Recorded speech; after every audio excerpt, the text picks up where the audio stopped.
Welcome back to Bison Chat, not on Tuesday night. We moved it to Thursday. We got to spread the content out a little bit. We got a lot going on this week and next week as Indiana gets ready for their first ever college football playoff appearance. I'm Galen Clavio. That's Joe Cronin. We got Emily Fox behind the scenes pressing the buttons and making the magic happen. And we got all you folks out in the audience, whether you're watching us live on YouTube on the Back Home Network channel or whether you are watching or listening to us afterwards. We bid you a hello and a thank you, and we're looking forward to chatting with you about IU football and some other things throughout the course of however long we go here, whether it's 30 minutes or 45 or what have you. Justin Beard, good evening. Good to see you. Joe, good to see you as well. How is, they don't call it Dead Week anymore. It's what is it, Care Week or Free Week or something like that? But how is your week before finals going? That's the question. Well, the good thing is I don't have any finals next week. I had my exam in sociology yesterday. I got a couple projects that are due on Monday, but they're projects. Like I've been working on them. They're already pretty much done. It's just kind of like click the submit button at the last possible second to act like I've been working on it up until the last possible second. It's been going well. I mean, got some Buffalo's trivia that I'll be heading to after the show. Very good. Catch a squad. Our team name is the Panhandlers, and not because of panhandling for gold, because the Panhandle of Oklahoma. It's a long-winded story. I won't get into it right now, but we really like the Panhandle of Oklahoma for some reason. I don't know. How's your week? Have you been to the Panhandle of Oklahoma? No, we were playing, Sporkle quizzes? Yes, I do. Yeah, it was the U.S. map, and you got to click on the state, but it's no borders. And our goal was, and every time we get Oklahoma, we try to click on just the Panhandle, not the main part. And it stuck, and we really, I don't know. That's fascinating. I've learned about all kinds of fascinating nicknames for teams and people this week that I didn't know about, which I won't reveal here. I don't want to embarrass anybody, but no, it's good to see you and looking forward to chatting here as we got a lot to talk about, even though it's an off week. Technically, a lot of sound from IU in the press conferences, a lot of prep. We're going to talk about the Notre Dame matchup. We're also going to talk about a really exciting thing that happened on X yesterday that has gotten not just everybody a buzz, but I've gotten a lot of messages personally about it. So we're going to talk about that a little bit later. But first, before all of that, I got a couple of special announcements. For those of you who are going to be in Bloomington this upcoming week, Bison Chat, and the larger Crimson Cast Collective, I would say, we're going to be live at the Upstairs Pub Tuesday night of this upcoming week from 8 to 9 p.m., right in the middle of $2 Tuesday, so it should be a pretty fascinating setup. But we're going to be there previewing the IU Notre Dame game. We're going to be talking about the different matchups and things that IU is going to be facing in that contest. What do they need to do to win? What do they need to do in terms of trying to stop Notre Dame? So if you're in the vicinity, if you haven't been to the Upstairs Pub yet, you need to get over there. If you've been, you know why you're going. It's not just to see us. It's to see the amazing new establishment that they've built over on the Jungle Room side, as I always call it. It was other people call it something different, but it's worth going to. It'll be a great night. We would love to see you there, and we are certainly appreciative of our partners at the Upstairs Pub, DJ Unique and the whole crew over there. Really great to work with. We were over there, Joe, if you'll recall, the Friday before game day, and that was a lot of fun. We had a lot of people out that were there specifically to watch the show. We would love to get even more people out, and I promise we'll be inside this time, as it's going to be pretty chilly, I think, on Tuesday night of next week. But the Upstairs Pub, 8 to 9 on Tuesday of next week. Please join us. Are you excited, Joe? Oh, absolutely. It was a lot of fun. It was before that Washington game. The vibes were high then. I mean, I imagine this one. There's an excitement. And I think with that first time when we did it, that was when all the pieces were coming together. It was like Indiana football is legit. This thing is for real. This season that they're having is tremendous. And now it's, full circle moment previewing a college football playoff game. It's like, wow, it's here. And that's exciting. And a big thanks again to Upstairs. I mean, that's a great spot to have it. Great environment, and $2 Tuesday. What better day? Yeah, it's going to be a great time. So hopefully you all can join us while we're there. Also, there'll be additional Crimson Cast on the ground access, I guess, or events. Access sounds weird, certainly, but Thursday night up in South Bend, there'll be an IU Alumni Association event at Corby's Irish Pub. That's going to run, I think, 5:30 to 8 or 5:30 to 8:30. I'll be getting there at 7, along with some special guests that some of you, I think, would enjoy meeting in person. But join us there for that in concert with the IU Alumni Association. That's the smaller of the events that's going to be going on this week, and we're looking forward to partnering with IUAA again on that. And then just finalized this today, but Saturday at noon, come to Social Cantina in Mishawaka, which is, of course, right next door to South Bend, as we'll be doing a meet and greet and an IU fan rally there. That'll go, I think, we'll be there probably 12 to 2. That event's going to go 12 to 4, and it's a nice lead-in to College Game Day, which starts at 3:30 that day, and will also be a nice lead-in to the IU Alumni Association event. I think it's happening at some point later on that day. So, again, yourself a busy week. Oh, man, I can tell you what, I got a full slate.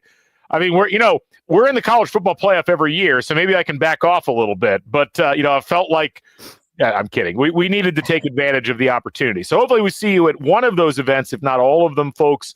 So just check the Crimson Cast X page or Twitter page if you're a normal person, and we'll try to get you more information as it comes about. Social Cantina should have a big announcement coming up on Sunday with more details, but I wanted to give our Crimson Cast listeners and viewers a heads up that we would be there. So anyway, let's go ahead and dive into the main part of the program.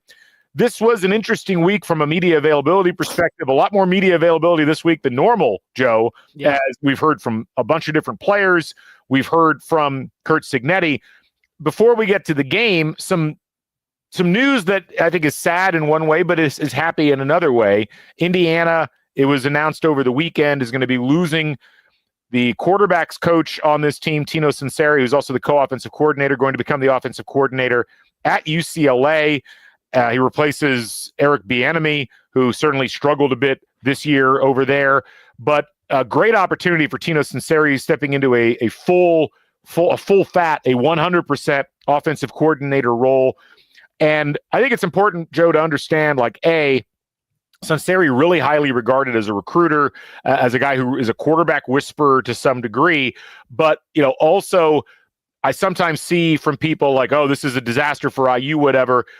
IU was able to lock up their other 9 assistants to extensions on their contracts. And as we know, and we heard from Curt Cignetti, we'll listen to this clip first, Joe, and then I'll get your thoughts. This is what you're supposed to do. You hire great assistants. They become really successful. They go somewhere else. Here's what Curt Cignetti had to say about all that.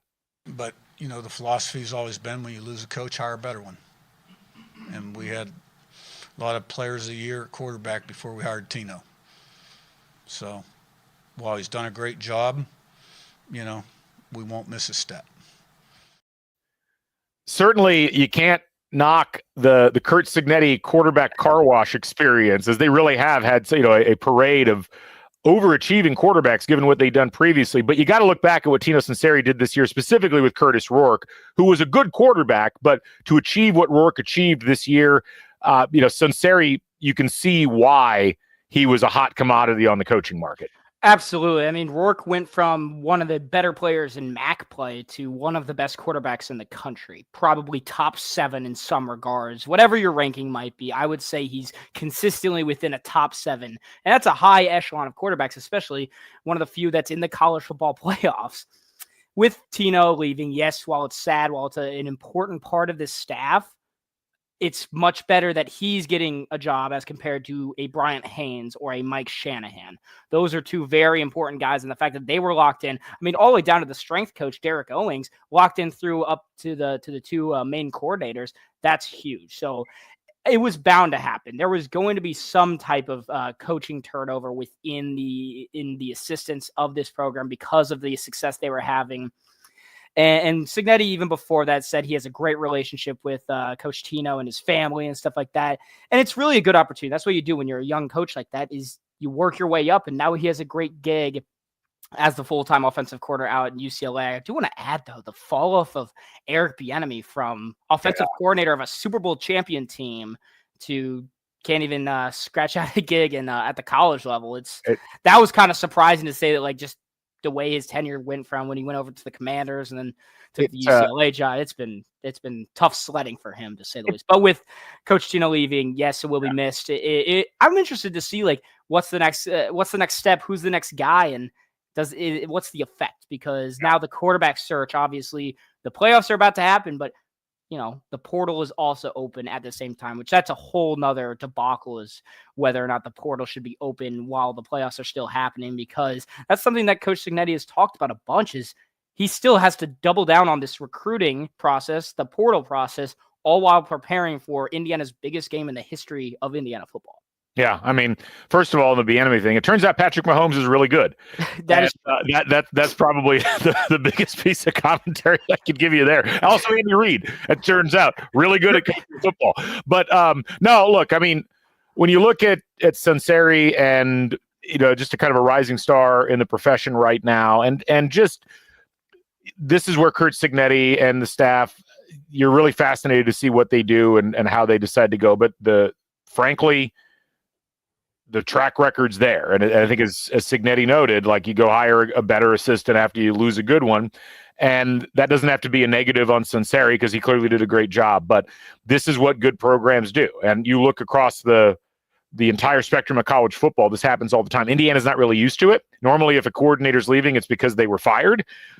But like, you think about Kalen DeBoer. Like, Kalen DeBoer was great for 1 year and then went and coached at Fresno State, and now he's coaching Alabama for at least another few minutes.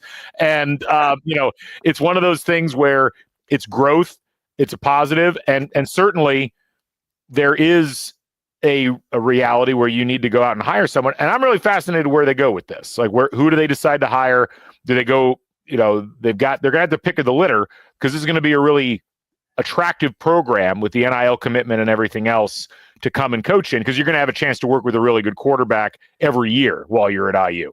Absolutely. And considering the staff, their track record, like you mentioned, they have had success through the ranks. And I mean, it's been the talk when, I'd say once this team got to 6-0, that's kind of what we've talked about every week, is how they just implemented what they've done, or especially Cignetti, what he has done at the FCS D2 levels even then, and just brought it into the biggest possible stage of college football in the Big Ten. So it's been really impressive, and like, it's going to be a hot market for young guys who want to get into the coaching gig, especially. That's an important role, being the quarterback's coach and helping command the offense like that. So, that will be definitely interesting to watch. A tough loss again, but he's with the team through this playoff. Yeah, that's huge. I mean, it's not like he's just bailing and getting ready to hang out with UCLA. Like, he's committed.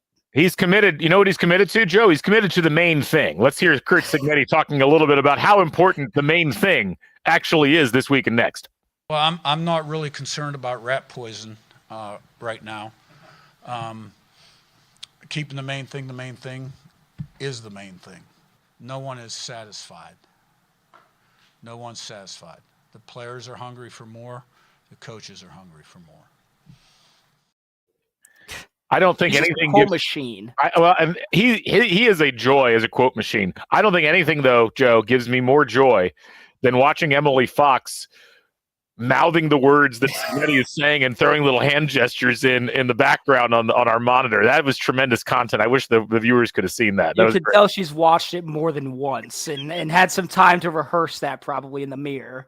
But this is what you love, and it's one of those. It's such a stark contrast, I think, from like the way that Tom Allen would talk about his teams going into games, and the way that Cignetti and kind of that aura that he brings off in the quotes, as you mentioned. It really feels very professional. This constant emphasis, we're not satisfied, the team's not satisfied. After a while, that becomes a mantra, and that's something that you just start to intrinsically believe. There's a lot of very core leadership approach aspects to the way Cignetti goes about this. And, even the route poison thing, which is a Nick Saban phrase, the stuff that seeps in to teams that are successful and detracts them from the things that got them successful in the first place. But with this, right from the beginning, even the idea, and I loved this, we played this clip last week, that the team didn't meet to watch the college football playoff draw. They were home in their apartments, like they expected to be there. That was the line that Cignetti had. And that to me, I don't know if it'll ultimately matter, but I do think that it is great to see a coach that is instilling that level of, like, not just its confidence, but it's also, there's a focus that's required if you're going to go along that way. It doesn't necessarily mean it's going to translate into victory, but it does mean that this team really seems to be locked in a lot of ways to feeling like they're not done. Like this isn't the pinnacle. Like there's more to the mountain even beyond this upcoming game. That was interesting. And honestly, I disagree a little bit because I kind of wish they did embrace it as a team. Because I feel like while, yes, having this never satisfied mentality is really the only way to succeed, especially in this world of college football where the top dogs are the top dogs and tend to stay that way. The thing about being able to celebrate the moments that you're in and being able to move forward. And I think obviously it's such a small thing. It was a 30-minute show, but it's just kind of that teammanship being together. And, in my opinion, I would have liked to see them all together. I think it just, shows the camaraderie of a team, shows what they've been through, especially, I mean, how many of these guys that were at the Sun Belt conference last year or other conferences, MAC conference, like they're all over the place. So that's my 2 cents on it. I still think that the focus is there clearly. Yeah. It was just interesting to see, you see, Texas had their whole gathering, Clemson, all these teams together, Alabama with the really pissed off gathering. Yep. I don't know if they had one, but it was really interesting because there's just a fundamental mindset approach there that I think is it's curious to watch because it is so different from what we've seen as we move forward. And again, it's not to say that the gatherings that other schools had are wrong or bad in some way, but it is interesting to see Indiana doing that. I want to add. Yeah, go ahead. You brought up with Tom Allen. I don't want to rip into him, but it was last year after the Penn State loss. I'll start with that Penn State loss. Is press conference on Monday. The Monday availability. He was happy and ecstatic almost, like the most happy he'd been all season because he felt like they were close to this. Yeah, I think they were. It wasn't a great record at the time. They were 3-6 and 2-6, something like that. I'm not sure because it was right before the Wisconsin game. Right. He was very excited, like something was trending in the right direction after a loss. And then just the comparison of that. I don't remember exactly what he said, but the comparison of that to what Signetti has been preaching all year long, it's kind of wild to see. It's a complete 180, and you can tell. I mean, the program is on a complete 180. It is, and it's still hard to get your head wrapped around all of that. But it's an interesting point, and a lot of sometimes the press conferences or the comments from coaches you can kind of shrug off; they don't matter that much. But a lot of it's tone, and I think especially this year for IU under Signetti, establishing tone and establishing emotionality in a controlled way is important, and it is certainly very different from what we've seen before. Keeping those emotions in check, but taking time to reflect on them, it's been a little bit different for everybody. So let's hear from from some of the IU folks, including Signetti, about what exactly that process has been like so far this week. I never thought I would be in this position, but I knew I always worked hard my entire life, and that was always a goal. Get in a position like this, and I finally am, and I'm going to make the best of it. I really still haven't had a chance to reflect and let it all sink in. I did walk outside my office this afternoon for about 30 seconds and looked around the stadium between interviews, and it kind of hit me, and I was like, wow, we've accomplished a lot in 12 months. CJ West and Curt Signetti talking about it here. It's really it's one of those things, and it's like you get caught up in the preparation, in the not being satisfied. And I think those things are important. And it's like, how do you reconcile something so spectacular and unexpected, and particularly for a player like CJ West, who legitimately has been trying his whole career to do something like this? His career is interesting. 4 years at Kent State. He was 1-11 last year. And he was just like, yeah, I mean, this is kind of the vision. This is what was thought. And Miles Price too, we got to talk to him. Yes. That was a 5-7 Texas Tech team he was on. Yeah. And he told us he was saying when he first committed in January to IU that he was telling his family, he's like, this has the makings of something special. And when he kind of walked us through the moment that he saw IU officially in the playoffs, and he's like, it is full circle. He calls his family and he's like, I told you in a sense, this is happening. And it was just wild that this confidence has been trickled from the top down to guys that, weren't even at winning programs before coming to IU, along with the Signetti change. It's been one of the most remarkable things about all of this. And it's where, I know a lot of people have been watching the portal. They've been watching the players Indiana's been theoretically involved in. People have been getting nervous because they're seeing guys sign elsewhere. And look, there's clearly a need to upgrade the physical talent levels at certain positions for IU. But I keep going back to this notion that Indiana, they've done all of this with players like CJ West, who were at Kent State, or with Miles Price, or with people who were at Wake Forest or North Carolina. Like, it's not to say that you're going to be able to catch the same lightning in the same bottle moving forward, but it is really cool watching that group of players having accomplished everything they've accomplished so far and realizing there's still additional steps. And that's the kind of thing you can show potential portal players or recruits and say, well, look at what you can accomplish if you come together collectively. It's getting a little sappy, Joe, but that's really the take home point with a lot of this. And I think it's cool that even Cignetti was willing to tip his cap a little bit and say, well, I haven't had a whole lot of time to reflect on it, but it is amazing watching everything that's transpired with the crowds, with the support. We've heard Cignetti talk about this when he's been asked about like signing up, and extending his deal, how touched he's been at how IU as a school and as a fan base has come together around this football team. It's so interesting because of the way that they recruited these guys through the portal. I think with this portal rotation, any, mid-level player at, these group of 5 schools, that if they are interested in the portal, that has to be this bright light going off. Like, the Miles Price, I had a little over like 500 yards last season at Texas Tech. I think his career high was like a little over 700. I mean, he's more of a utility guy. He's going to do some jet sweep stuff like that. And while he's not putting up career numbers, he is a big time threat in the receiving game, in the running game, in the return game. A very important piece to the offense and the special teams.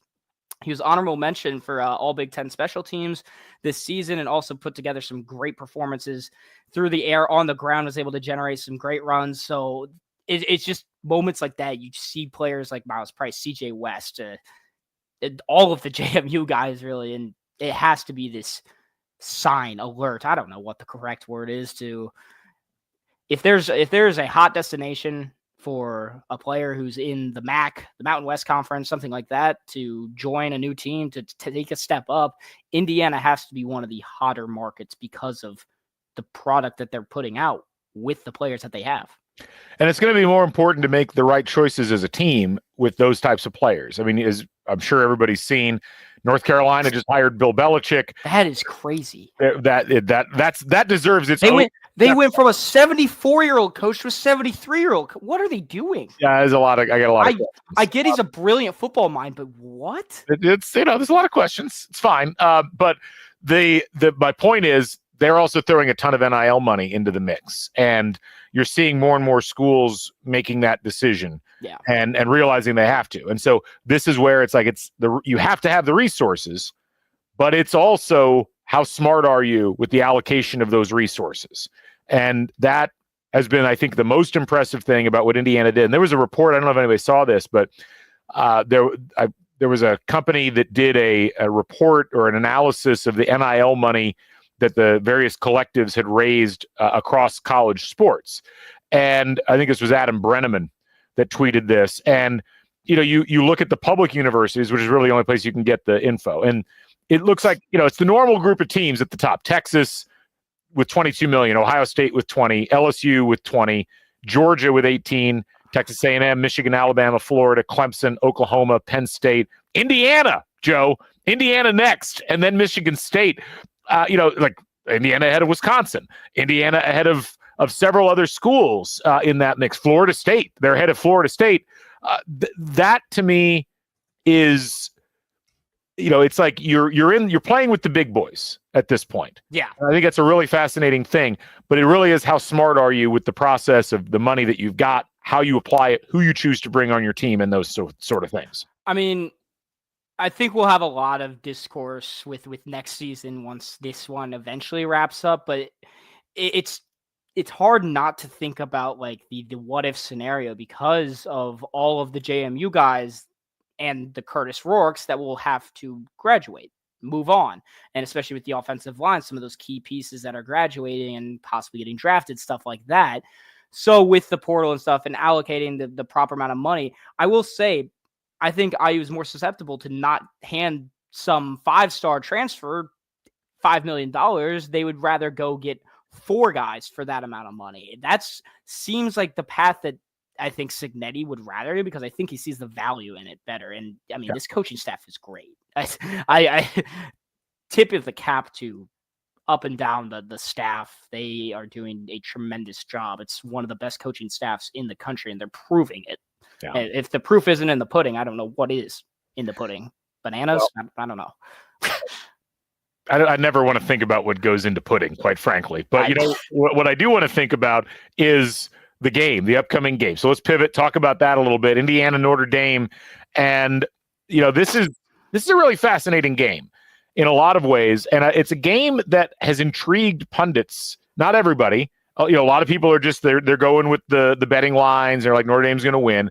But I've seen several people look at this game and say, I think Indiana's going to win, or I think Indiana's going to be really competitive. We've got some B-roll here we can roll as we talk about this. It's pretty fascinating from the perspective of, what to think about in terms of Indiana versus Notre Dame, and how many people have approached this from the perspective of, well, Notre Dame is clearly just going to win the game because they're the superior team because they've blown a bunch of teams out and they're higher ranked. I don't think it's quite that simple, Joe, having looked at the numbers and looked at the relative strengths of these two teams. I think looking at stats is one thing because you can kind of stack up these two teams fairly similar. Obviously, there's some glaring differences, right? I think Curtis Rourke has a better arm than Riley Leonard, but Riley Leonard obviously is a better runner than Curtis Rourke because he had 700 yards on the ground this year. That's a threat in and of itself. But the running back tandem of Justice Ellis and Tyson Lawton might be slightly better, but I think the running back one for Notre Dame, Jeremiah Love, is very good. But receiving core, I think IU has the one up right there. Defense both stack up pretty close. I think IU had 4 more sacks on the season than Notre Dame did, something like that. I think IU might have more of the star power on the defense because they have a Michael Kamara, they have a D'Angelo Pons, but it's a Notre Dame defense. Marcus Freeman is a great coach too. He is what he's done, been able to do since Brian Kelly gave him the bird. He's done a very solid job outside of a couple bad losses. Yeah. That's what he's been remembered as so far. Well, in his biggest game that he's ever had to coach, he put 10 men on the field on defense on back-to-back plays against Ohio State last season. Marcus Freeman, this is big for Notre Dame. It's big for Marcus Freeman because a game like this is the chance to show that they are in this, top 8. Yeah. And yes, like this comment, I don't think Freeman is overlooking this game at all. I don't think the players are overlooking this game at all. Of the 12 teams, I don't think any of these teams, they know what is at stake.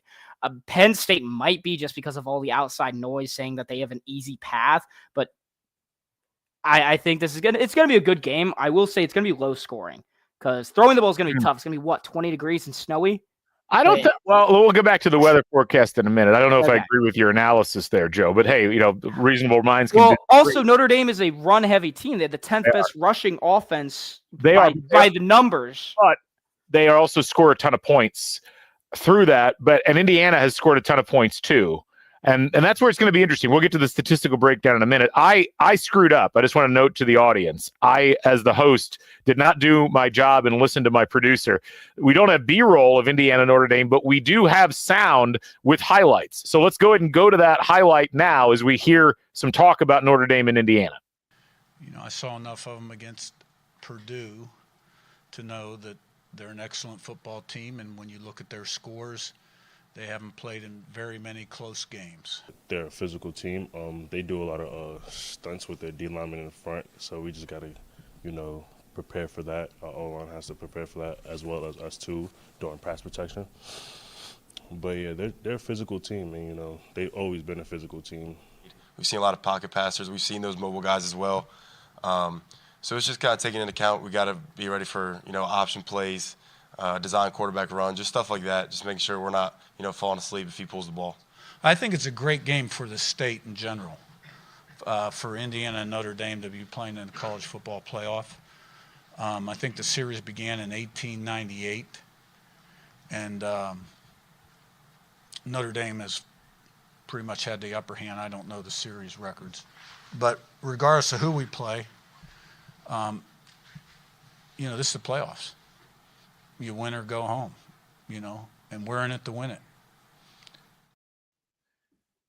I mean, that pretty much says it all. It is funny because it is both great for the state of Indiana, and also I feel weird saying that because Notre Dame has basically been like the football franchise at the college level in the state of Indiana, and frankly, even at the professional level for many decades. Like, it really, for those of us who grew up in Indiana and were born in the 20th century, which is not you, Joe, the Colts didn't really become relevant until 3 or 4 years into Peyton Manning being a Colt. And that was really 2001, 2002. They go on that run where, it was the Patriots a couple of times. They win the Super Bowl. They should have won another Super Bowl. Peyton Manning did so much to establish the Colts and professional football in the state. But Notre Dame was always not just the gold standard, but kind of the only football program that people consistently looked at out of the state of Indiana as worth following on a regular basis. Purdue, might have an argument a season or two, but generally speaking, they were always in that second tier, and Indiana was in the third or fourth tier. It is a fascinating matchup to watch Indiana having this incredible season, matching up against Notre Dame, who is still kind of an anachronism in college football. They're not in a conference. They can't be a first-round bye because of that.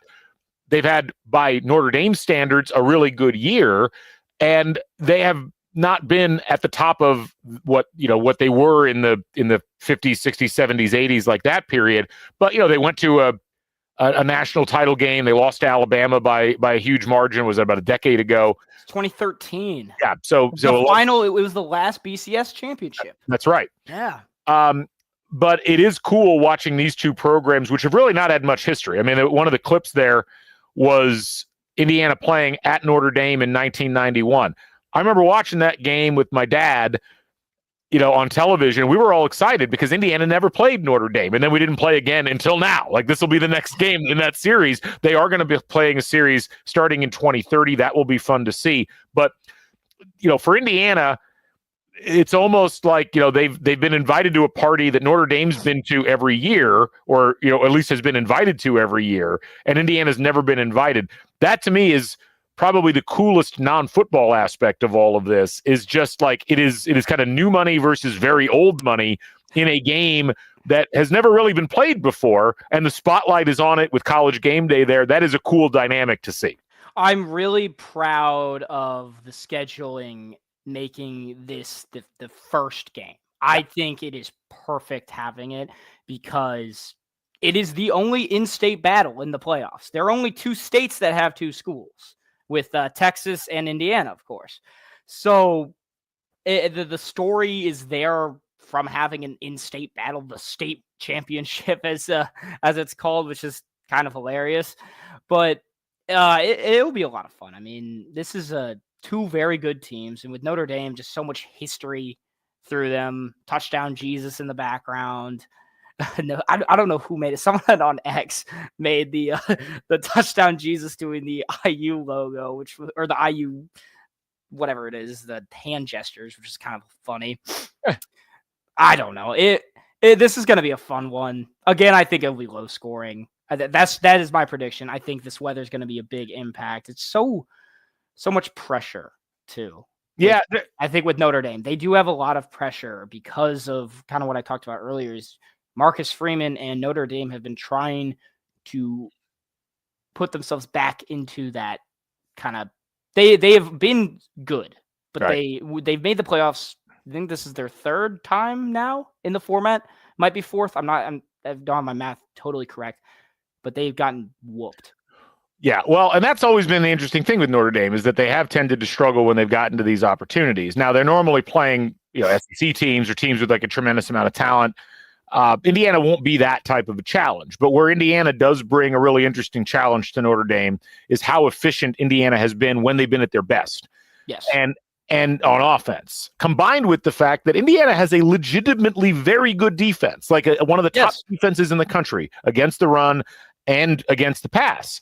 And that's only gotten stronger as the season's gone along. And Indiana will have, essentially 3 weeks to get themselves healthy, to get themselves scouted. Taylor Lehman over at Bite-Sized Bison put together a series of previews looking at possible matchups in the playoff. And I want to go ahead and show that here. I'm going to increase the size a little bit for those of you watching on YouTube or Spotify. so you can see the numbers a little bit better. But we talked about this a little bit in the show that we did immediately after the draw, and there's a couple of things that stick out to me, Joe, that lead me to wonder, exactly like what gives in this game. You mentioned the weather. I'm going to talk about that in a minute, but the things that stick out to me overall are as follows. First of all, Indiana's offense efficiency-wise is among the best in the country. Yes, they struggled against Ohio State, and that's going to be a big question mark is how does Indiana stop the Notre Dame pass rush? Can Indiana give Curtis Rourke time to throw the ball? Can they establish the running game? Can they have Justice Ellison and Tyson Lawton do what they need to do while they're out there to move the chains, soften up the defense a little bit?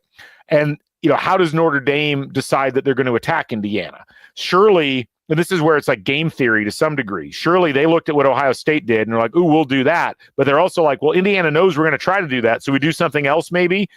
This is where that chess match starts to take place, and that is going to be a fascinating aspect within this because, ultimately, we've seen Indiana's offense at their worst, but we've also seen them at their best, and we've seen them at their best more recently than we saw them at their worst, and that is going to be something that'll be curious to watch as we watch Notre Dame decide what they're going to do against Indiana's offense. I think the one thing with Indiana's offense is with the sample size that we have seen on the season when they've played, we'll call them top 25 defenses, because I think Michigan does fall into that category.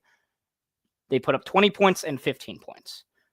There's the sample size of playing those premier defense. Notre Dame is a premier defense. This is a very good, they have great secondary and a very good defensive front that, should be able to alter the run game of the Hoosiers, which has been very strong this year. Justice Ellison has had a tremendous year. Tyson Lawton has been a great secondary punch to that. There's a lot that goes into it. And something that we were told is they have been practicing a ton with dealing with crowd noise. Yes. Pretty much every practice they've had, they've just been pumping it in, making it loud, because that was a huge, huge problem. That was probably one of the more glaring issues at Ohio State was once Ohio State figured out the snap count, figured out the silent count, and watched everything, it was pretty much just a free rush onto Curtis Rourke.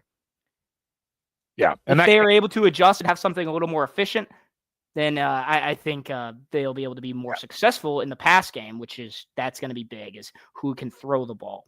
It's a big challenge for Mike Shanahan and for Tino Sunseri. Like, how do you structure this? And yes, you're going to have to use the running game, and you should. If you look at the stats, you can see that big purple number in Notre Dame's defense, and that's success against the rush. They're 101st in the country in success against the rush. That is where Indiana can have a bit of an exploit if they can figure out how to move, 4 yards, 5 yards per rush. Like, that's, to me, like if they can get to about a 4.3, 4.4 yards per rush carry, I like Indiana's chances in this one because that will almost certainly open up the passing game. But the other part of it is one of the key mistakes Indiana made in the Ohio State game, and one of the key mistakes, less of a mistake and more of a really good job by Michigan, I think, in the second half of that game, was they didn't properly adapt to a short passing game, a game that had, where they were calling hot reads out immediately, where they were doing design screens, where they were using the draw play. Like, if you're going to get that level of pressure from an opposition defense, you have to get them suckered in to chasing the ball where the ball isn't anymore. And that's what those types of plays do. And that's how you get them to back off of that pressure. And I agree, like the crowd noise at Ohio State was real bad, and it really created a lot of problems. They're not going to have that level of crowd noise at Notre Dame. It's not that loud of a stadium. It's not that big of a stadium. Ohio Stadium seats 110,000. Still 80,000. 77,000. That's 40,000 people less. It's over 80, I thought. No, it's 77 was the last capacity listing I saw. Even if it's 80, that's still a big stadium, though. My point is, it's not nearly. You take 35 to 40,000 people out of the mix. That makes a big difference. And the acoustics, like the horseshoe, is a much different acoustic environment than Notre Dame Stadium, which reminds me a little bit more. It's like a smaller version in terms of its geometry of what you get at the Big House, which seats a ton of people, but isn't that loud of a stadium. Just a big bowl. Yeah. So these are the kinds of things where it's like, I'm glad they're practicing against the crowd noise. I'm sure they're going to have a plan. My point is, I don't know that it's going to be as big of a deal in this game, which should aid in what Indiana wants to do in the passing game. Now, flipping it around and looking at the defense versus Notre Dame's offense, what's really fascinating to me about Notre Dame's offense is it's so predicated on the run. And, they've certainly played very efficiently as an offense overall, but when you break it down in terms of efficiency per play, in terms of success rate, they really aren't that good at the process, comparatively speaking, to what Indiana is able to do on their offensive side. And when you look at some of the games that Notre Dame's played this year, a lot of their overall offensive success has been racked up against teams that are really pretty average to poor. And Indiana's defense is not that. And so I am really curious about the chess match there as I take the graphic off the screen in terms of what Indiana is going to be able to do defensively to disrupt Notre Dame. I think the idea that Notre Dame's just going to come in and have their way with Indiana defensively because they had their way with, Boston College or Virginia, like those are different types of teams. And Indiana, I think, has proven even against good teams, even against the Ohio States, and certainly against some of the other teams that had good offenses, that they are able to make stops. And that's not something Notre Dame's dealt with as much so far this season. That's why I think this one will be more low scoring. I think the teams will be able to get stops. And I will say Indiana did a very good job, both against Michigan and Ohio State, of punching early. They marched down the field on their first drive after stopping Ohio State and put up a touchdown. And they were leading. And everyone in the shoe was like, what in the world is going on right now? It was silent. The noise was sucked out of the building for a short amount of time. But even the last drive that Indiana have, they worked. It was another just kind of long drive. They kept it on the ground and were able to put up some more points on Ohio State. They have some good scripted drives, so I think they'll be able to get 1 or 2 touchdowns on Notre Dame. But I also don't. I think Notre Dame will get 1 or 2 on Indiana as well. I think this is going to be low scoring. I think it'll be under 40 points total. I will bet you. I don't know what I'm allowed to bet you, Joe. I'm 21, so I guess it's like. All right, I will bet you a beverage of your choice, which you do not have to repay me, that it will be significantly above a total of 40 in this. Okay, significantly above. So what do you say, like 60? I would place the over under in this game at closer to 60 than I would. Yeah. So you can disagree, and you may be. When you look at teams like this, they're good defenses, and that's what it's going to be highlighted by. I understand the scoring offense is high. It's maybe the highest. Maybe I used 55 points in this game. Maybe that's the answer. Who knows? But anyway, we wanted to check on the weather. So here's what we've got. We've got the weather underground 10-day forecast here. I'm gonna pop this up. It's a little hard to see, so let me try to zoom in a little bit. But if we zoom in on Friday, what we've got for game day, it peaks at about 33 degrees. With a 24-degree wind chill, it could get pretty chilly by the time game time starts. Like we're talking cold. 21 degrees, 24% chance of precipitation, which could turn to snow. I will note that is a week plus out still, so I wouldn't bank on that too much. But I will say, if you're going to the game, dress warmly. I'll be bringing the big coat to this one, and I'd love to see Galen's big coat. I was wearing it at the Purdue game. It was the fur-lined one. It was not as stylish as what Trisha Whitaker was wearing, where she had the full ski jumpsuit, which I've heard might be making an appearance at this game too. So I just dress warmly. Just warm. Bring layers. You're going to need it. It is northern Indiana, after all, the frozen tundra up there. But anyway, let's wrap up, talk about the game. We got a lot more to talk about next week. One interesting thing I will note, Notre Dame special teams, underwhelming to say the least. They are 8 for 18 on field goals this year. Ooh. They have not had a great year in terms of punting the ball. I think they're 100th in S&P Plus in terms of special teams. And while Indiana did have a bad game in special teams at Ohio State, that was the exception. I am going to be curious to see if special teams plays a role in this game at all. Obviously, Indiana's going to have to be close for that to matter, but it's going to be pretty fascinating if Notre Dame doesn't score touchdowns, can they reliably send their field goal kicker in to get the job done?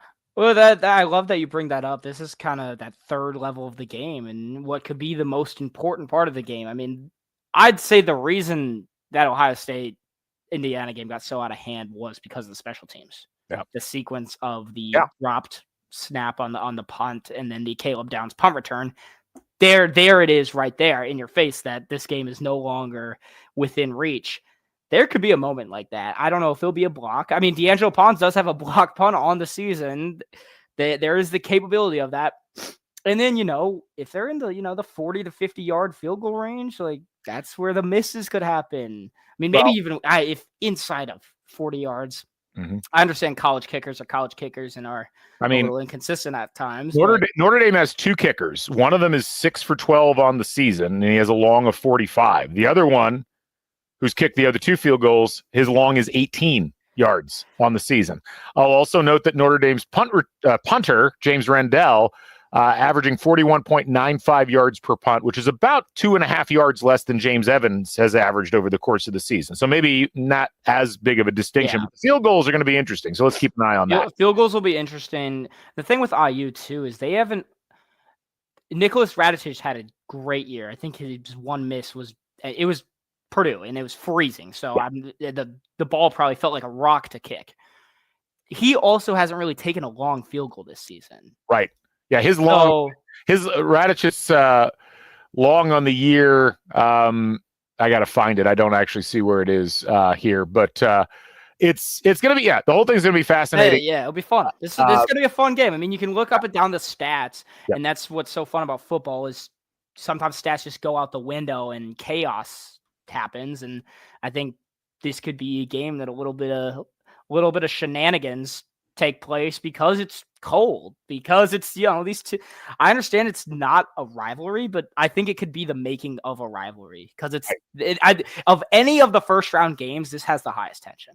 It's an in-state battle. Yeah, no, I agree, and I think it might be the biggest on paper toss up of all of the options that are out there because I do think that as well because Clemson's not going into Austin, Texas, and with a win. Well, I disagree. I think Clemson's going to win. I think Clemson's going to win that game, but I don't think people are looking at that on paper and saying that that's going to happen. Whereas I do think they're looking at Notre Dame, Indiana, and they're saying that. Anyway, well, before we wrap up, we need to talk about some things that happened on social media this week.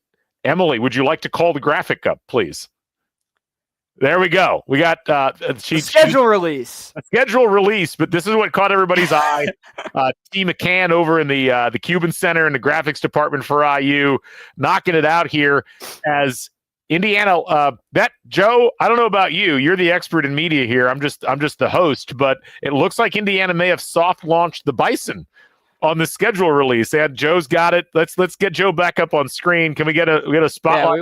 Yeah, we all got the merch going on right now. That's this is what I got freshman year. You gave these out freshman year or 2 years ago. I did.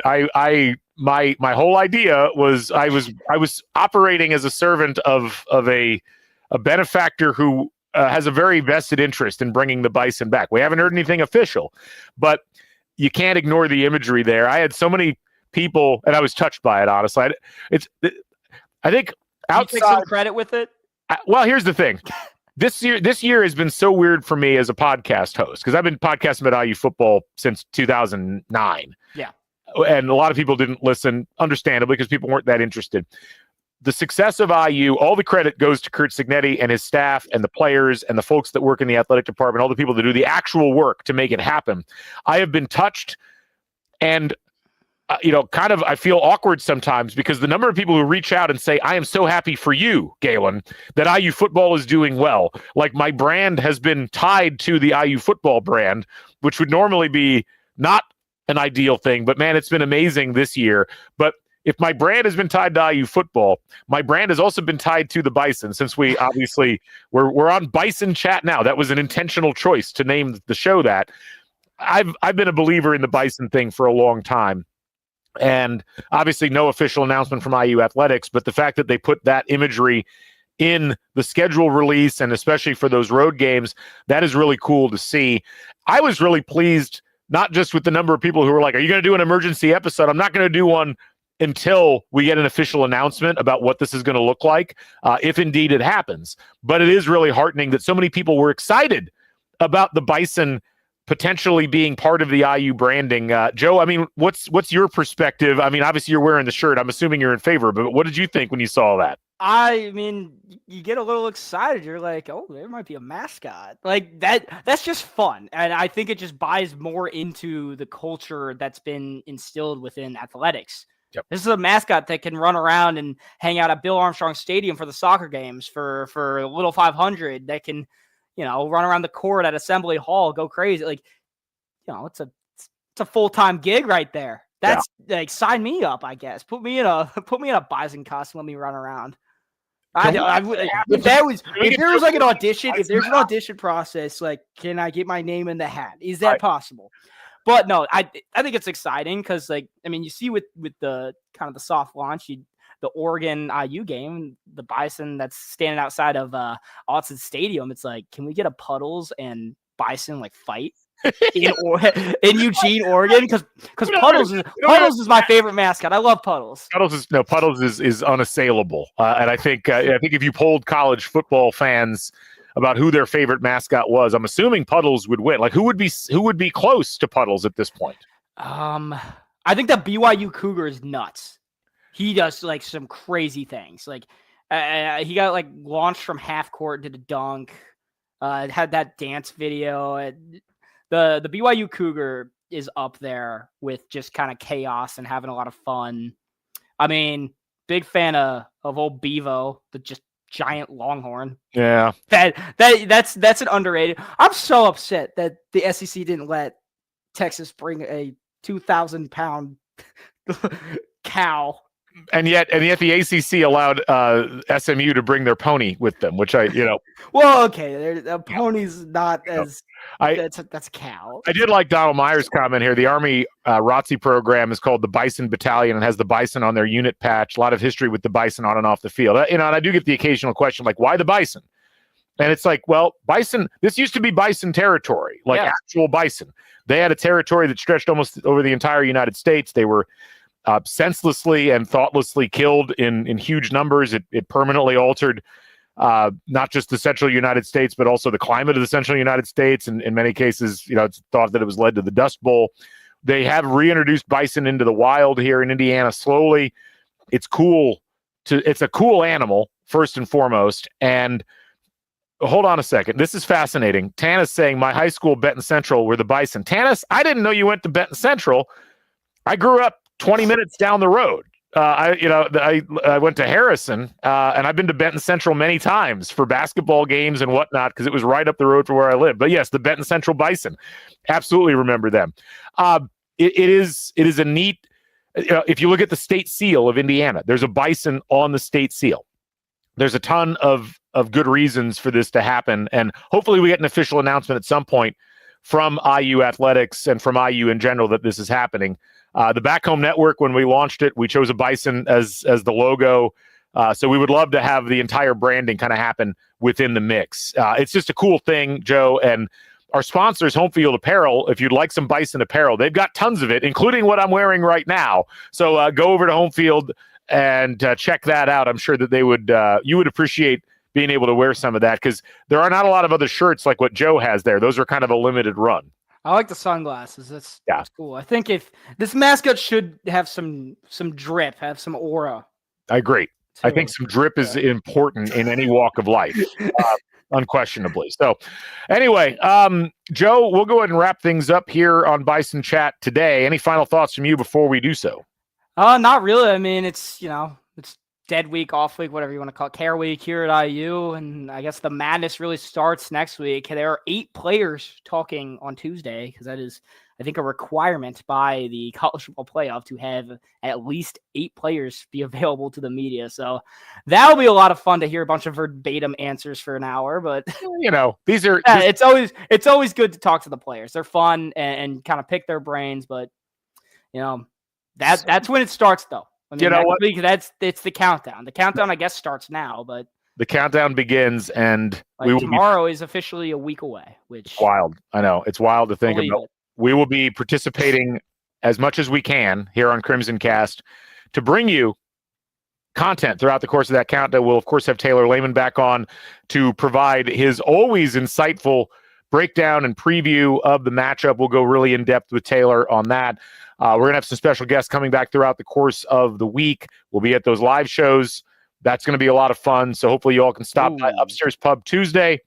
And we've got, obviously, the events up in the South Bend area on Thursday and Friday. So keep your eye on the Crimson Cast Twitter feed, and we will be back later on in the week with more content as we continue to cover Indiana in the college football playoff. For Joe Cronin and for our producer, Emily Fox, thank you, Emily. A delightful job as always. And thanks to all you folks who watched live. Thanks to the many more of you who are going to be watching or listening after the fact. I'm Galen Clavio saying thanks for joining us here on Crimson Cast. We will catch you folks on the flip side. Until they make it official, I'm going to keep saying, bring back the Bison. Stay never daunted.